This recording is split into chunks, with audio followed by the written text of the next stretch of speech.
समस्त छात्र छात्राओं का मेरे YouTube चैनल में हार्दिक स्वागत है। आज हम आरबीसी का चौथा चैप्टर, कक्षा 10 का चौथा चैप्टर, दो चरों वाले रैखिक समीकरण व असमीका लेकर के आए हैं। इस चैप्टर को चालू करने से पहले आप सभी से यह अपेक्षा रखूंगा कि इस YouTube चैनल को सब्सक्राइब करके ज़्यादा से ज़्यादा शेयर कीजिए और बेल आइकन दबा दीजिए ताकि आने वाला हर वीडियो आप तक सबसे पहले पहुंच सके। तो इसी पॉजिटिव सोच के साथ हम आज इस नए चैप्टर को पढ़ने वाले हैं। चूंकि इसके नाम से क्लियर है, दो चरों वाले रैखिक समीकरण। ये दो चरों वाला रैखिक समीकरण होता क्या है, यानी दो चर। सबसे पहली बात तो है कि चर क्या होता है, क्योंकि ये छोटी कक्षाओं में आपने पढ़ा होगा चर और अचर। चर और अचर, कोई भी जो राशि होती है, जो राशियां होती है, वो दो प्रकार की होती है मुख्यतया। वो एक तो चर प्रकार की होती है और एक अचर प्रकार की होती है। चर यानी जो चलायमान है, जो चेंजेबल है, जिसका मान बदलता रहता है, उसको हम चर कहेंगे। और अचर जो चल नहीं सकता, चलायमान नहीं है, जिसका मान चेंजेबल नहीं है, जिसका मान चेंज नहीं हो सकता। जैसे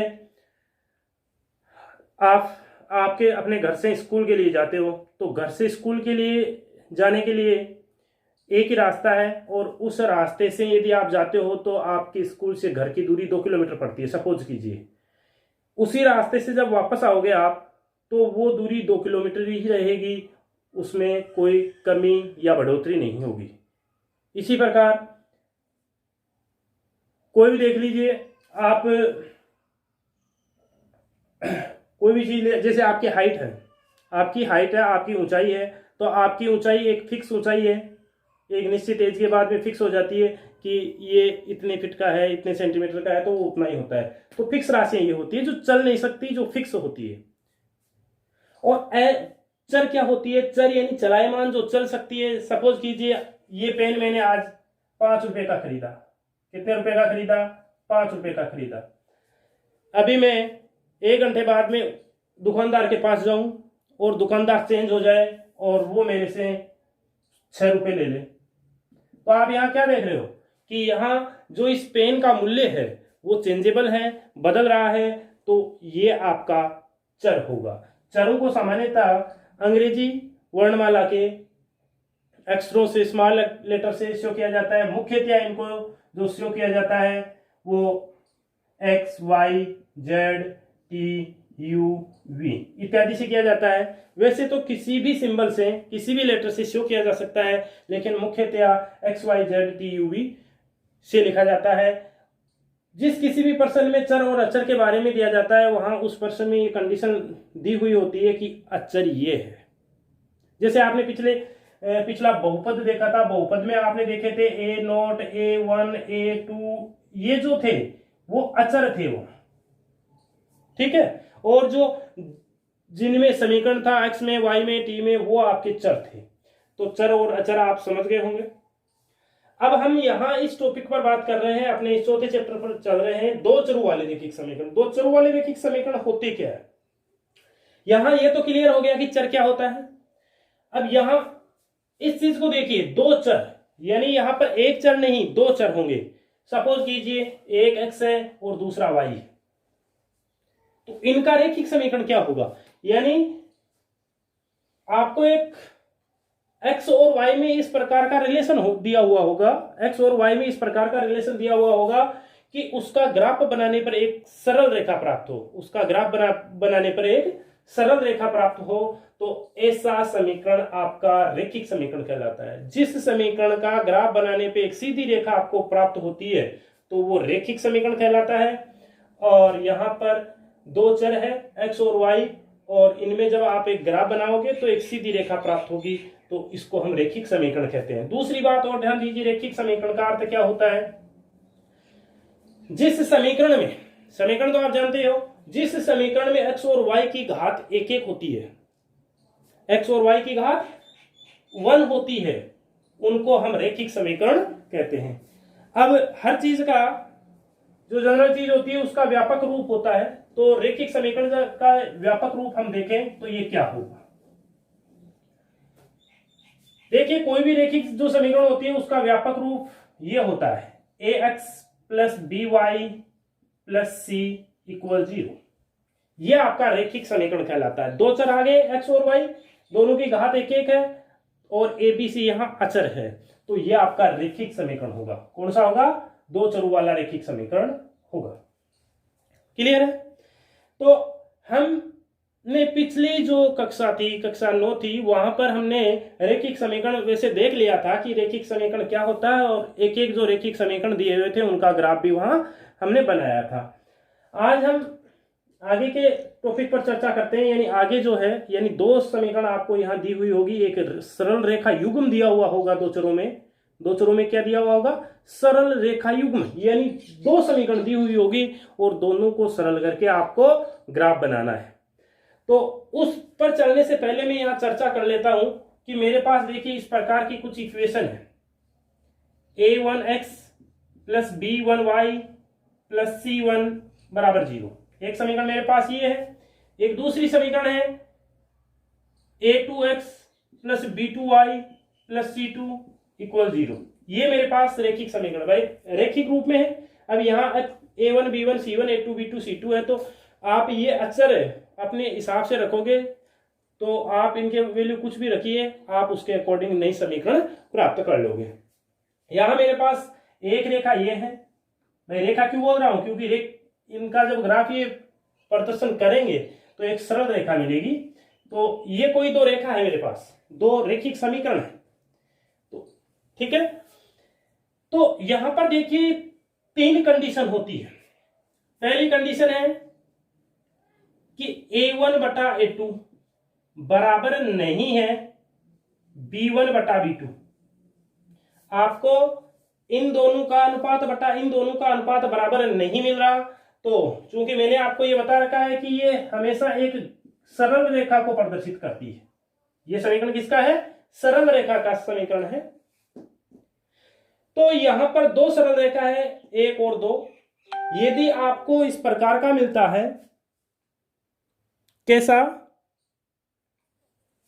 कि a1 बटा a2 बराबर नहीं है b1 बटा b2, तो यहां पर दोनों रेखा प्रतिच्छेदी होगी। प्रतिच्छेदी रेखाएं होगी। दोनों रेखाएं कैसी होगी? प्रतिच्छेदी रेखाएं होगी। साथ में इनको हम संगत बोल सकते हैं, नेचर के, यानी प्रतिच्छेदी रेखाएं होगी और अद्वितीय हल होगा। दोनों रेखाएं कैसी होगी? प्रतिच्छेदी होगी, हल अद्वितीय होगा। इसको संगत मानेंगे हम, संगत टाइप। ठीक है, यानी कहने का अर्थ यह है कि ये जो दो समीकरण आएगी, यदि इनमें ऐसा है तो ये ऐसी होगी।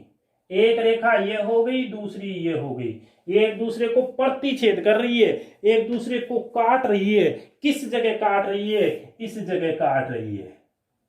तो यदि ऐसा है तो ये प्रतिच्छेदी होगी, और प्रतिच्छेदी होगी तो कितने बिंदु पर टच हो रही है? एक दूसरे को कितने बिंदु पर काटेगी? एक बिंदु पर काटेगी, यानी अद्वितीय बिंदु आ गया। ये बिंदु ही आपका हल कहलाता है। जहां दो रेखाएं एक दूसरे को मिलती है, जितने बिंदु पर मिलती है उतने ही उसके हल होते हैं। हल इसको माना जाता है, इस बिंदु को। क्लियर? ये आपका हल होगा। क्लियर है? आगे चलते हैं। दूसरी जो टाइप हो सकती है वो ऐसी हो सकती है कि a1 बटा a2 बराबर b1 बटा b2, लेकिन बराबर नहीं है c1 बटा c2। इस स्थिति में क्या होगा? यानी ये दोनों कोफिशिएंटों का अनुपात तो बराबर होगा, लेकिन जो अचर पद है इनका अनुपात बराबर नहीं होगा। तो इस स्थिति में हम क्या करेंगे? इस स्थिति में आपकी जो रेखाएं होगी वो समांतर होगी। समांतर रेखाएं होगी, इनका कोई हल नहीं होगा, कोई हल नहीं, और ये असंगत कहलाएगी। क्या कहलाएगी? असंगत। कब? जब ये चीज हो। क्लियर? यानी इनकी जो कंडीशन बनेगी वो ये बनेगी, एक रेखा ये है, एक रेखा ये है, ये पहली रेखा, ये दूसरी रेखा। बताओ एक दूसरे को कहीं टच कर रही है, एक दूसरे को काट रही है? नहीं काट रही, तो यहां कोई हल नहीं होगा। दोनों रेखाएं एक दूसरे से बराबर दूरी पर होगी, एक दूसरे से बराबर दूरी पे होगी, कोई हल नहीं होगा, और इस स्थिति में ये असंगत मानी जाएगी। आगे बढ़ते हैं 3 नंबर का। यदि सपोज कीजिए आपके पास इस प्रकार की सिचुएशन बन रही है,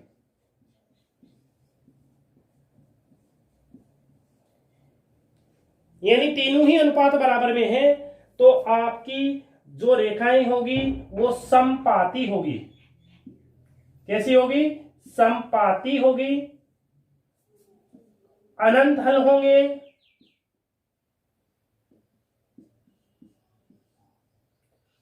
अनंत हल होंगे और संगत होगी।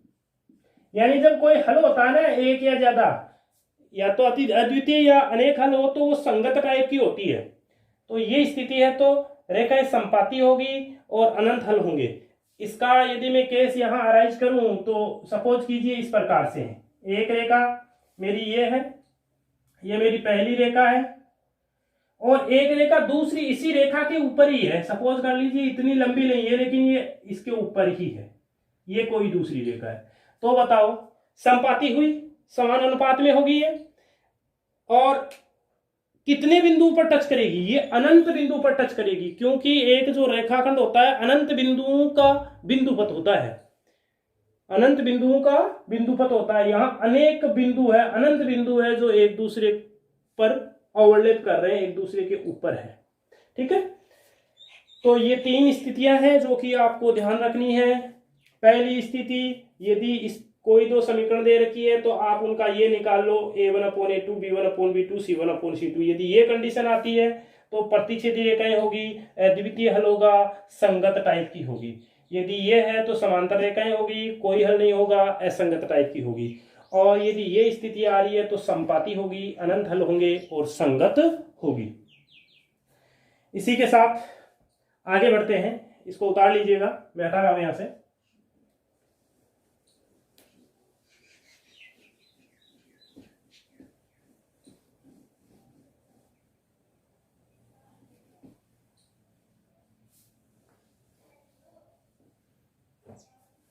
आपकी पाठ्य पुस्तक से इस पर बेस कुछ प्रॉब्लम लेकर के काम करते हैं और देखते हैं कि क्या और कैसे क्वेश्चन आपका सरल होता है।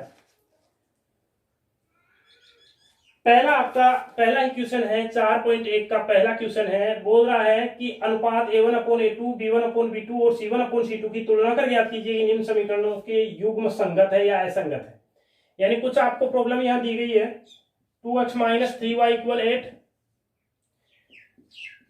4x - 6y = 9। दूसरा प्रॉब्लम आपके पास है 3x - का y = 2 और 6x - 2y = 4। तीसरा जो प्रॉब्लम आपके पास सामने है वो है 2x - 2y = 2 और 4x - 4y = 5। और चौथा जो प्रॉब्लम है 4/3x + 2y = 8 और 2x + 3y = 12। आपको बताना है कि इनमें से कौन सी संगत होगी, कौन सी असंगत होगी। चूंकि संगत असंगत के लिए अभी आपको मैंने बताया था क्या करना है, रेशियो लेना है। a1/a2 = b1/b2 = c1/c2 बराबर नहीं, यहां पर ये चीज निकालनी है। तो आपको केवल यहां चेक करना है, तो पहले को चेक करते हैं। a1/a2 बराबर कितना है भैया? यहां 2/4 काट के सिंप्लीफाई करेंगे, 2 के फाड़े से काट देंगे तो 1/2। जरा देखिए b1/b2 कितना है, -3/-6, वो ही 1/2। जरा देखिए c1/c2 कितना है, 8/9।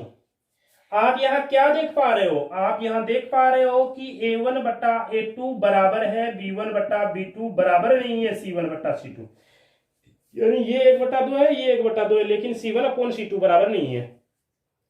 तो जरा देख के बताइए पीछे जो आपने लिखा है कि क्या चीज होती है ये? क्या संगत है क्या संगत? ये बता दीजिए। कैसी रेखाएं हैं? समांतर रेखाएं हैं।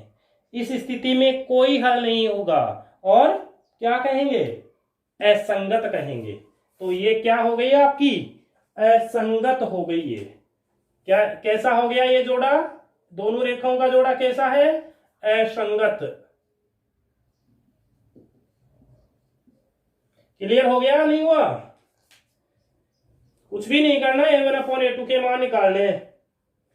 चलो हटाता हूं यहां से मैं इसको, उतार लीजिएगा।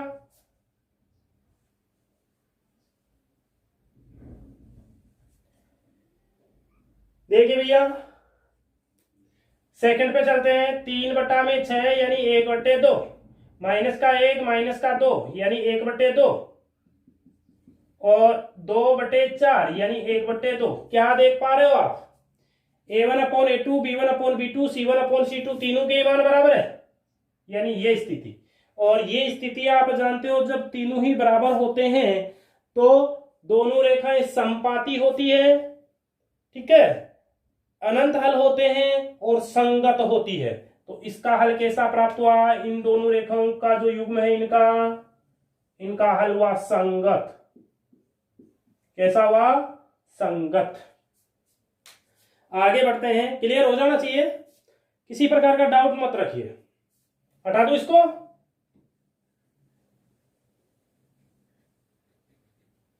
आगे बढ़ते हैं।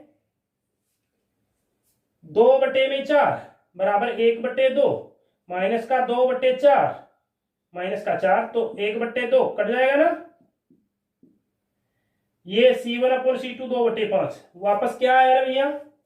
बराबर नहीं वाली कंडीशन आ गई। तो क्या हुई ये आपका असंगत हो गया। कैसा हो गया? असंगत हो गया।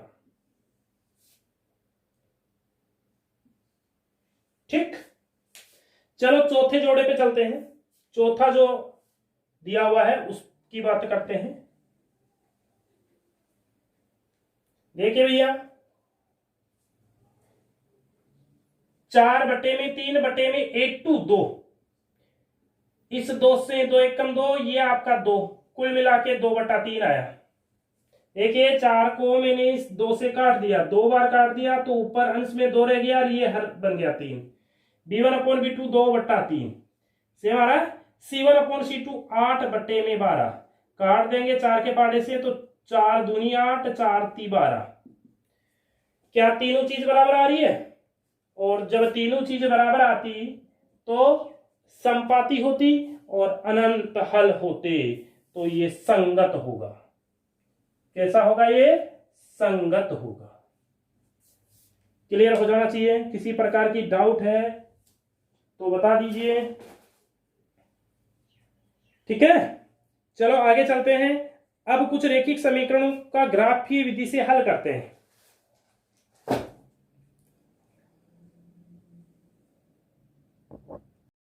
तो आगे आपके सामने दूसरा जो प्रश्न है वो है कि निम्न रैखिक समीकरण के युग्म को ग्राफीय विधि से हल कीजिए एवं हल की प्रकृति बताइए कि हल कैसा होगा, अद्वितीय होगा, अनंत हल होंगे या कोई हल नहीं होगा। ये ग्राफीय विधि से आपको बताना है। तो ग्राफीय विधि से बताने के लिए हम क्या करेंगे? जो समीकरण युग्म दिया हुआ है, जो समीकरण युग्म दिया हुआ उनको क्रमशः समीकरण 1 और 2 दे देते हैं, ठीक है। देखते जाइए मैं क्या करता हूं। 6 नंबर का क्वेश्चन आता है आपका। ये 6 नंबर का क्वेश्चन है, बहुत ही सिंपल है। सबसे पहले ये जो समीकरण युग्म दिया हुआ उसको लिख के नंबरिंग कर दो 1 और 2। फिर लिखिए समीकरण 1 से। समीकरण 1 से या तो आप x का मान निकाल लो या आप y का, जो आपको अच्छा लगे वो निकालिए। मैं यहां से x बराबर निकाल लेता हूं। क्या होगा? 3, ये y इधर आ जाएगा माइनस का y, ठीक है। अब देखिएगा y बराबर 0 रखने पर अब यहां क्या करना है, जो दाहिनी ओर आपका चर है उसका मान आपको अपनी इच्छा से, इच्छा का मतलब जानते हो ना, जितना आप रखना चाहो उतना रखो, लेकिन थोड़ा सा ध्यान रखना ग्राफ बनाने में आपकी सुविधा होनी चाहिए। तो आप इस चर का जो दाईं ओर आपको दिखाई दे रहा है उसका ऐसा मान रखो कि आपका उत्तर जो है वो पॉइंटों में ना आए, आपका उत्तर पॉइंटों में नहीं आए, बटे में नहीं आए। बटे से बचिए यानी पॉइंट से बचिए, एक ही बात है, बटा बोलूं चाहे पॉइंट बोलूं, उससे बचिए और कुछ भी रखिए। तो y बराबर 0 रखने पर देखिए क्या मिला आपको, x बराबर 3 माइनस 0 बराबर कितना हुआ भाई 3। ऐसे कितने मान निकालने, प्रत्येक समीकरण के लिए 2 मान निकाल लीजिए, बहुत है। 3 निकालते हो 4 निकालते हो आपकी इच्छा, लेकिन 2 मान से आपका काम हो जाएगा। क्यों? क्योंकि समतल में स्थित किन्हीं भी दो बिंदुओं को मिलाने पर एक आपको सीधी रेखा प्राप्त हो जाती है। मैं यहां हूं या ये मेरे पेन की नोक, ये नोक है, ये मेरे पास कोई दूसरा पॉइंट है, यदि इन दोनों को एक सिर में मिला दूं तो ये देखिए एक सीधी रेखा होगी। यानी कोई भी दो बिंदु आप ले लीजिए, उनको एक सिद्ध में यदि आप करोगे तो आपको एक सरल रेखा प्राप्त होगी। तो एक सरल रेखा प्राप्त करने के लिए, एक सरल रेखा प्राप्त करने के लिए आपको अधिकतम 2 बिंदुओं की आवश्यकता होती है। ठीक है, ज्यादा से ज्यादा यदि 2 बिंदु आपको मिल गए ना, ज्यादा से ज्यादा कितने हो सकते हैं, सॉरी, कम से कम 2 बिंदु आपको सरल रेखा बनाने के लिए चाहिए। कम से कम 2 बिंदु, तो न्यूनतम 2 बिंदु तो होने ही चाहिए, ज्यादा हो कोई दिक्कत नहीं। तो आप 2 बिंदु निकाल लीजिए, क्योंकि बोर्ड का जो एग्जाम होता है उसमें आपको निश्चित टाइम मिलता है, उस निश्चित टाइम में आपको सभी क्वेश्चन करने होते हैं। तो आप शॉर्ट एंड स्वीट काम कीजिए। तो 2 पॉइंट निकाल लीजिए। पहला मेरा y बराबर 0 पे मिल गया। अब y बराबर कुछ भी रखिए, जैसे मैं 1 रखता हूं, तो y बराबर 1 रखने पर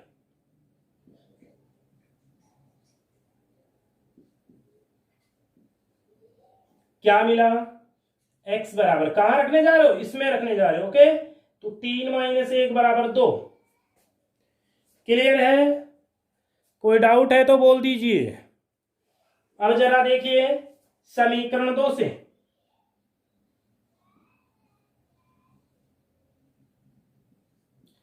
समीकरण 2 से आप चाहे जिसका मान निकाल लो। मैं यहां पर x का ही मान निकालूं तो 3x बराबर क्या हो गया, 4 प्लस 2y हो गया क्या, ये 2y माइनस का है, बराबर के उस तरफ जाएगा प्लस का हो जाएगा। तो x बराबर कितना हुआ भैया, ये हुआ कि नहीं हुआ, कोई दिक्कत नहीं होनी चाहिए, हो गया। अब जरा सोचिए आप y का क्या रखोगे, y का ऐसा मान रखो कि ऊपर 3 का पहाड़ा बन जाए कुल मिला के। क्यों? क्योंकि नीचे 3 का भाग लग रहा है, तो ऊपर 3, 6, 9 इस प्रकार की संख्या आएगी, तो आपके पास एक पूर्णांक आ जाएगा। तो y बराबर क्यों में माइनस का 2 रख दूं,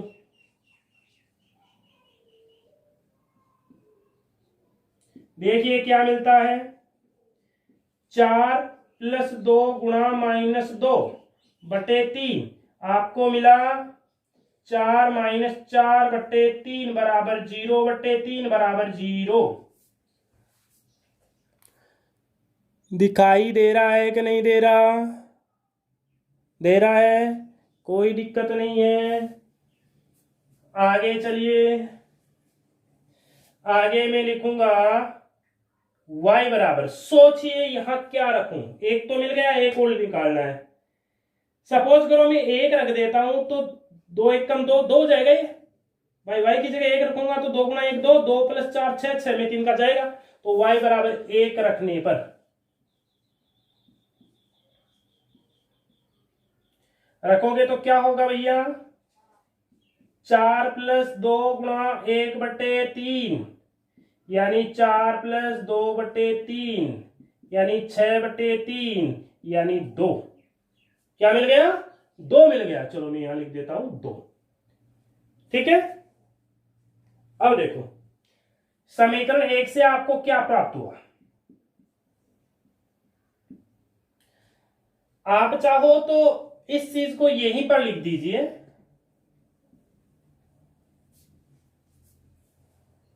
एक सारणी के रूप में, आपको टेबल के रूप में लिखना है। तो आप जहां इसके मान निकालो यहां पर आप लिख दीजिए इसलिए लगा के, इसलिए ये x ये y, या ऐसा लिख सकते हो, पुनः लिख सकते हो समीकरण 1 से ये सारणी प्राप्त हुई, समीकरण 2 से ये हुई।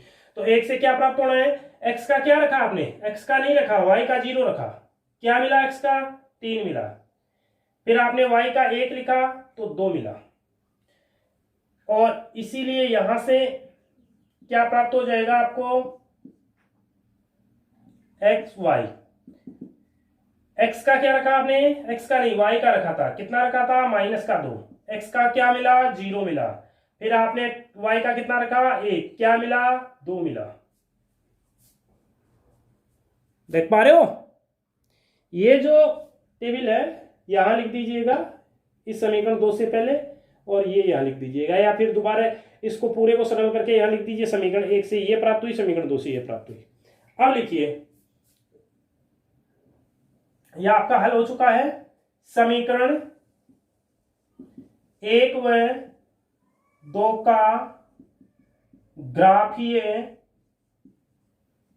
निरूपण करने पर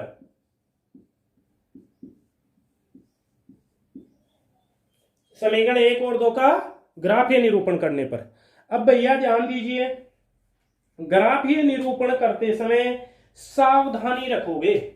वो क्या, आप अपनी टेबल को एक बार देख लीजिए कि इसमें माइनस के कितने मान है, -2 तक है ना, यानी जो आपको मान प्राप्त हो रहे हैं एक्स वाई के, उनके अकॉर्डिंग ही आप ग्राफ बनाओगे। मान लीजिए आपके माइनस के ज्यादा मान है और आपने लास्ट जो आपको ग्राफ मिल रहा है उसके इधर ही बना लिया, तो माइनस का वैल्यू कहां एडजस्ट करोगे। सबसे पहले आप ये काम करोगे, यहां पर यह आपका मूल बिंदु हो गया, ये मूल बिंदु हो गया,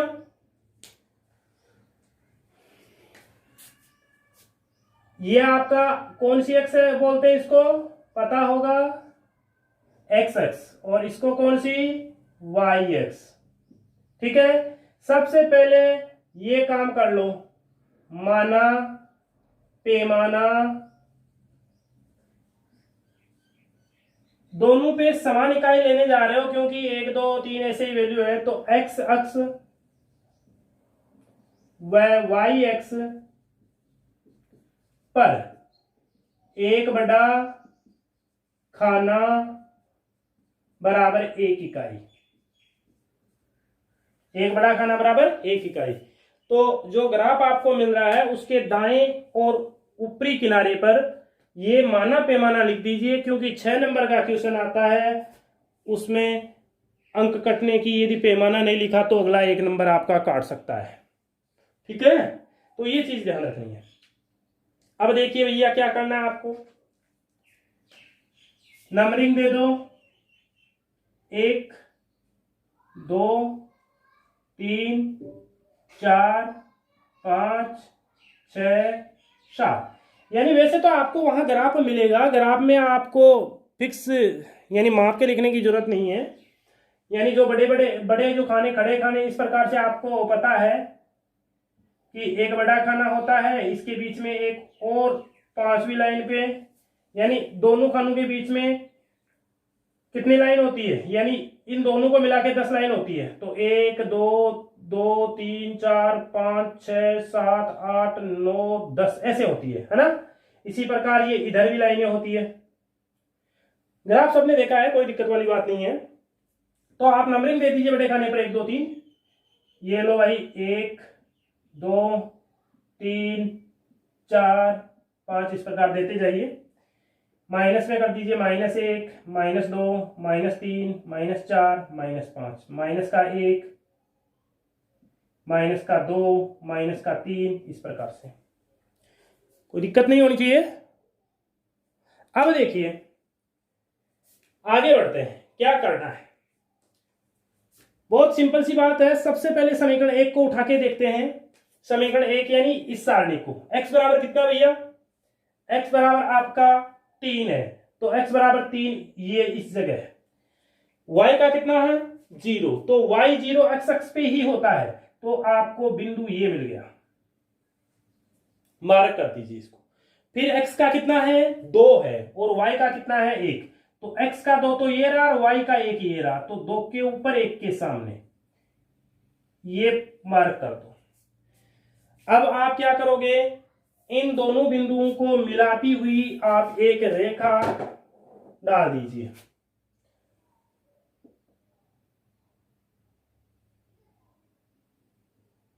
इस प्रकार से यह आपकी एक रेखा मिल जाएगी आपको, ठीक है।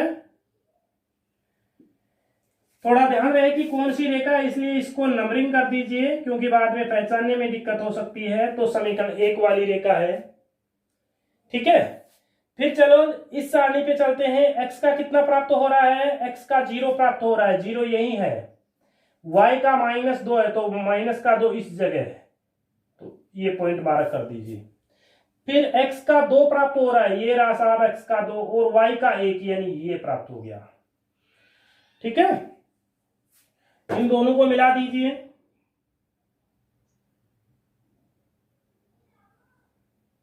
सॉरी,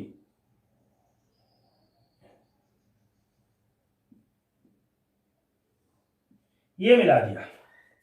अब आप देखिए एक चीज, ये कौन सी रेखा हुई आपकी 2 वाली, ये दोनों रेखा कहां एक दूसरे को काट रही है, इस जगह काट रही है।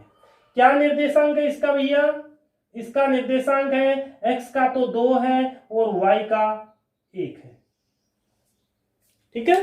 तो ये तो आपका हो गया ग्राफीय निरूपण। क्या हो गया, ग्राफीय निरूपण। आप चाहो तो इन 1 2 की जगह इन समीकरणों को लिख सकते हो। ये समीकरण आपका हो गया, यानी ये जो होगा x प्लस वाई इक्वल 3 का होगा, और ये जो होगा वो आपका 3x माइनस 2y इक्वल 4 होगा। अब आप यहां क्या देख पा रहे हो, दोनों एक दूसरे को काट रही है, प्रतिच्छेद कर रही है। इसका हल संगत होगा और अद्वितीय हल होगा, कि एक केवल एक ही बिंदु पर काट रही है तो अद्वितीय हल होगा। लिख दीजिए, समीकरण निकाय का हल अद्वितीय 2 1 होगा। हल की का नेचर कैसा हो गया, सॉल्यूशन का नेचर कैसा हो गया, अद्वितीय हो गया, यानी 2 1, x का मान 2 आएगा और y का 1 आएगा। इस प्रकार से आपका ये ग्राफीय निरूपण होता है। क्या होता है, ग्राफीय निरूपण। कोई दिक्कत है तो बोल दीजिए, दोबारा बता देता हूं। सबसे पहले क्या किया, जो आपको समीकरण निकाय दे रखा है उनको क्रमशः है आपने समीकरण 1 और समीकरण 2 दे दिया, ठीक है। फिर आप क्या करोगे, समीकरण 1 से x या y का मान निकालोगे। मैंने यहां x का निकाला तो y को इधर ले लिया, ये बन गया। अब मेरे को यहां क्या करना है, मेरे को यहां x का कोई वैल्यू और कोई आर्बिट्रेरी, कोई स्वेच्छ अपनी इच्छा का कोई भी पॉइंट रखना है और कोई पूर्णांक प्राप्त करना है x का। तो मैंने y बराबर 0 रखा, यहां 0 रखा तो 3 माइनस 0 3 हो गया। अब y बराबर 1 रखा तो 3 माइनस 1 2 हो गया। इन दोनों से जो वैल्यू मिले इसको इस सारणी में पुटअप कर दिया। फिर समीकरण 2 से मैंने क्या किया, इस 2y को इधर ले लिया, प्लस का हो गया, 3 गुणा में था बाद में कर दिया, ये चीज बनी। अब यहां मैंने सोचा कि भाई 3 का फाड़ा बनना चाहिए, तो क्यों ना मैं y की जगह -2 रख दूं, -2 रखूंगा तो 4 माइनस 4 0, ये चीज होगी।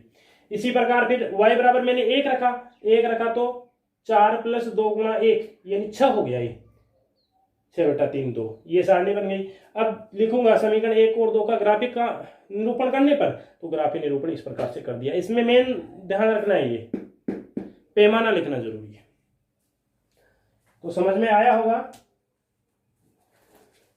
कोई दिक्कत है तो बोल दीजिए। इसका मैं एक क्वेश्चन और बता देता हूं आपको। इसका एक क्वेश्चन और बताने जा रहा हूं, वो देख लीजिए क्या है। हटा रहा हूं इसको, उतार लीजिए वीडियो को रोक के।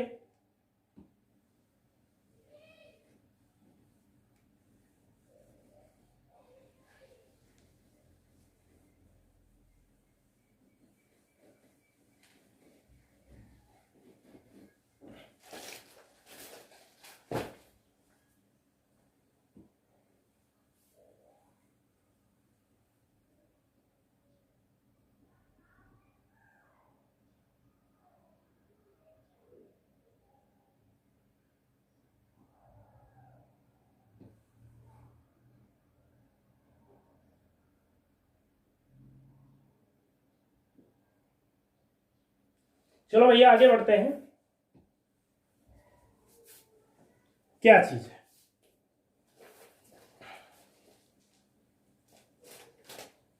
एक क्वेश्चन और बता देता हूं, फिर आप खुद कर लोगे, पूरा विश्वास है आपको। मैं इसका चौथा क्वेश्चन बता देता हूं, या सभी बताऊं? ऐसे कर लोगे आप? चलो दूसरा बता देता हूं, कोई सा भी ले लीजिए, सेम चीज है। 2x माइनस वाई बराबर 4 है और एक x प्लस वाई बराबर -1। क्या करने जा रहे हैं भैया? इसको हल करने जा रहे हैं। बता रखा है समीकरण 1 लगाएंगे, समीकरण 2 लगाएंगे, समीकरण 1 को उठाएंगे, समीकरण 1 से आप y का वैल्यू ही ले लीजिए, तो y माइनस का है। चूंकि देखिए इसमें x का मान निकालूंगा तो लास्ट में 2 का भाग लगाना पड़ेगा, यहां भाग नहीं लगाने की जरूरत पड़ेगी, तो y को इधर ले जाता हूं, तो y एक तरफ चला गया तो 2x, ये इधर 4 इधर आ जाएगा। भाई आप सोचोगे कि y को इधर लिया तो पहले, यानी लिया तो मैंने बोला तो है दाईं ओर लिखने को, और लिख दिया इसको बाईं ओर। भाई बात ये है कि तराजू है, तराजू के इधर बाट पड़ा है और इधर इस पलड़े में कोई सामग्री पड़ी है जिसको तोलना है। यदि हम बाट को इधर और सामग्री को इधर रख दें, यानी आपस में चेंज कर दें, कोई फर्क थोड़ी पड़ेगा? कोई फर्क नहीं पड़ेगा। फर्क कब पड़ेगा? जब हम बाट को कम ज्यादा कर दें या सामग्री को कम ज्यादा कर दें तो फर्क पड़ जाएगा, अदरवाइज स्थान चेंज करने में कोई फर्क नहीं पड़ेगा। आप इस पलड़े में बाट पड़ा है, इसमें सामग्री पड़ी है, इसमें बाट रख दें, इसमें सामग्री, बात तो वही है। तो वही चीज है, ये तराजू की तरह कार्य करता है। तो अब यहां क्या रखें? x का रख देते हैं। x बराबर 0 रखने पर, x बराबर 0 रखने पर देखिए भैया, x बराबर 0 रखेंगे तो क्या होगा? 2 गुणा 0 माइनस 4, यानी ये आपका हो गया 0 माइनस 4 बराबर -4। x बराबर और रख दीजिए, लीनियर जो इस प्रकार का समीकरण होता है ना, उसमें कुछ भी रख दीजिए, कोई सोचने की जरूरत नहीं है। x बराबर 1 रख दीजिए। x बराबर 1 रखने पर y बराबर कितना मिलेगा? 2 गुणा 1 माइनस 4, 2 एकम 2, 2 माइनस 4 बराबर कितना हो गया? बोलिए। बराबर आपका हो गया -2। इसलिए आपको सारणी क्या मिल गई? सारणी आपको मिल जाएगी x y। x का वैल्यू क्या रखा आपने? 0 रखा। y क्या प्राप्त हुआ? -4। x का क्या रखा आपने? 1। y कितना? -2। ओके, इसी प्रकार आप लिखिए समीकरण 2 से।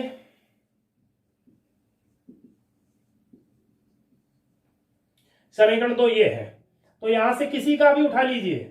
x बराबर क्या हो जाएगा? -1 माइनस वाई, वाई को उधर भेज दिया तो माइनस का हो गया। y बराबर क्या रखोगे? बहुत ही सिंपल, y बराबर 0 रखने पर, लीनियर में कुछ भी नहीं, बहुत आसान है। तो x बराबर -1, 0 तो माइनस का 1, y बराबर 1 रखने पर, 1 रखेंगे तो क्या होगा? x बराबर -1, देखिए हाँ -1 रखा ना, तो -1 माइनस का 2 हो गया। इसलिए आपका सारणी क्या बना? सारणी आपका बन गया x y, x का कितना? x का -1, y का 0, x का -2 और y का 1। लिख दीजिए 1 व 2 का ग्राफीय निरूपण करने पर, 1 व 2 का ग्राफीय निरूपण करने पे, ये सब कुछ अपने पास पड़ा है। सेम जो पहले वाले क्वेश्चन में था वही सिस्टम रख लिया मैंने, और बाकी जो रेखाएं बनाई थी उनको उठा दिया। चलो समीकरण 1 से चलते हैं। x बराबर 0 ये प्राप्त हो रहा है भैया आपको, x बराबर 0। y का कितना है -4, तो भैया -4 ये रहा, ये बिंदु प्राप्त हुआ आपको, ठीक है ना। x बराबर 0 ये और y का -4 ये। फिर आपको x का 1 और y का -2, x का 1 ये और y का -2 ये इस जगह मिला। इन दोनों को मिलाती हुई एक रेखा खींच दीजिए भैया।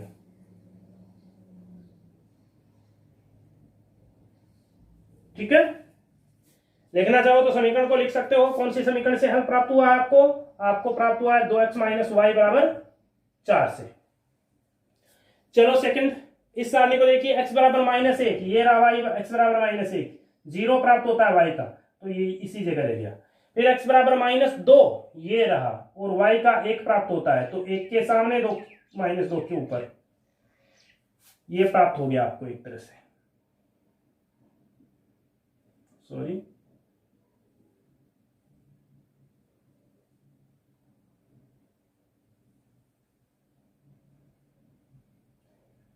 इस प्रकार से आपको ये रेखा प्राप्त हो जाएगी।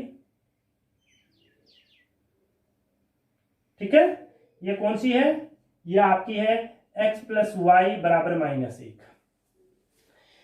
दोनों एक दूसरे को कहां काट रहे हैं? दोनों एक दूसरे को x बराबर 1 किस पे काट रहा है? x बराबर तो 1 है, y बराबर -2 है, तो x 1 - का 2 इस बिंदु पर काट रहे हैं। तो आपका हल क्या होगा? आप एक बिंदु पर काट रहे हैं तो समीकरण इकाई का हल अद्वितीय होगा, अद्वितीय यानी 1 - 2 होगा। x बराबर तो 1 आएगा, y बराबर -2 आएगा। ठीक है, वैसे आप इनको एक बार चेक कर लीजिएगा आंसर बुक में, क्योंकि हम यहाँ जो ग्राफ बना रहे हैं वो एक में केस से बना रहा हूं, अंदाज से बना रहा हूं।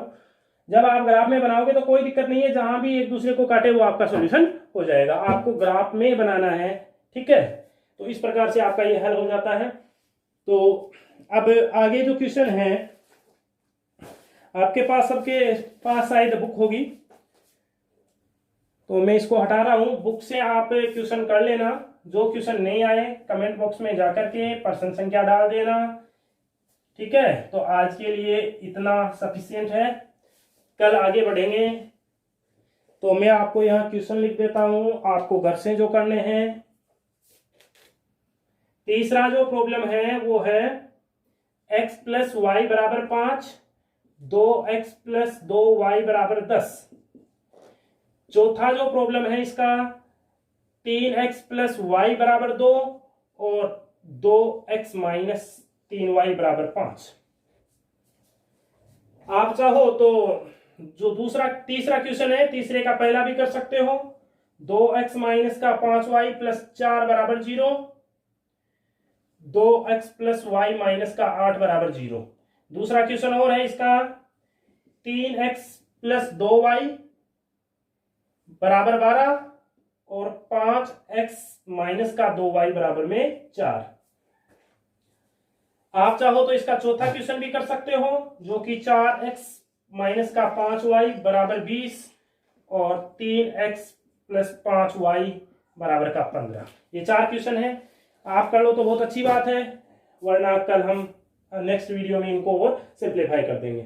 इसमें तो कोई दिक्कत नहीं है। जो तीसरा क्वेश्चन है वो ये बोल रहा है कि निम्नलिखित समीकरणों के युग्म को आलेखी विधि से हल कीजिए तथा उन बिंदु के निर्देशांक भी ज्ञात कीजिए जहां इनके द्वारा निरूपित रेखाएं y अक्ष को काटती है। y अक्ष को काटते हैं, जैसे मान लीजिए ये आपने एक प्रश्न को सरल किया, इस दूसरे प्रश्न को, यहाँ ये y अक्ष को इस जगह काट रही है, तो इस बिंदु का निर्देशांक बताना है और इस बिंदु का निर्देशांक बताना है। इसका निर्देशांक क्या हो जाएगा? x का तो यहाँ 0 हो जाएगा और y का -1 हो जाएगा। यहाँ x का 0 हो जाएगा, y का -4 हो जाएगा। ठीक है, तो कुछ भी नहीं करना। जो तीसरे क्वेश्चन में दो युग्म दिए हुए हैं, पहला और दूसरा, इनमें ग्राफ बनाना है और y अक्ष को जहां ये रेखाएं काट रही है उस बिंदु के निर्देशांक लिखने हैं। दूसरी बात, चौथा क्वेश्चन, मान लीजिए आपका यही कोई ग्राफ बना, तो इसमें त्रिभुज के शीर्षों के निर्देशांक बताने, ये ओके। तो इसी के साथ ये आज का वीडियो खत्म होता है। कल हम इन प्रश्नों पे और चर्चा कर लेंगे। ठीक है, तो आपको यदि वीडियो अच्छा लगा है, कुछ समझ में आया है, तो प्लीज़ इसको सब्सक्राइब कीजिए और आगे फॉरवर्ड कीजिए ताकि सभी ज़रूरतमंदों को इसका फ़ायदा पहुंच सके, सभी फ़ायदा ले सके। Thank you.